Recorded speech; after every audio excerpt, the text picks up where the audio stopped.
Christian est technicien pour une entreprise de dératisation. Parmi les nuisibles qu'il traque, les punaises de lit. Première étape, utiliser la chaleur de la vapeur d'eau pour se débarrasser des indésirables. C'est le hammam ici. Voilà 10 jours qu'il est intervenu pour la première fois dans ce logement et il constate le désarroi de cette famille de 2 enfants. La nuit, c'est vraiment très compliqué pour eux pour dormir. Et quand ils m'expliquaient un peu la situation, qu'ils dormaient sur le tapis, ouais, c'est pour ça que nous, en tant que professionnels, on doit réagir très rapidement. Le premier traitement apporte déjà des résultats. Les punaises de lit sont bien moins nombreuses dans cette chambre.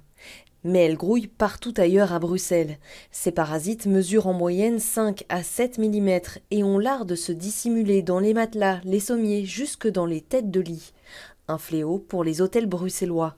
Christian a justement eu une intervention ce matin. Là aussi, il y a énormément de travail, énormément de demandes, ainsi que les particuliers. Mais là, les hôtels, avec le tourisme actuellement, c'est très compliqué. Ouais. Et pour cause, les punaises de lit adorent voyager. Elles se glissent dans nos bagages, qu'on pose ensuite sur les lits quand on arrive et s'y logent. Elles se propagent dans le voisinage et raffolent des déménagements. Les objets d'occasion non désinfectés peuvent aussi être à l'origine d'une invasion. Alors, quand on va dans un hôtel ou un Airbnb, y a-t-il des bons réflexes à avoir pour éviter les piqûres et démangeaisons ? Oui, regardez au niveau du matelas, au niveau des rayures du matelas et aussi au niveau du sommier. Oui, également dans le sommier, les lattes de sommier aussi. Pour s'en débarrasser, pas d'autre choix que de faire appel à une entreprise spécialisée qui pourra traiter chimiquement vos affaires. Comptez par séance de désinsectisation un minimum de 300 €.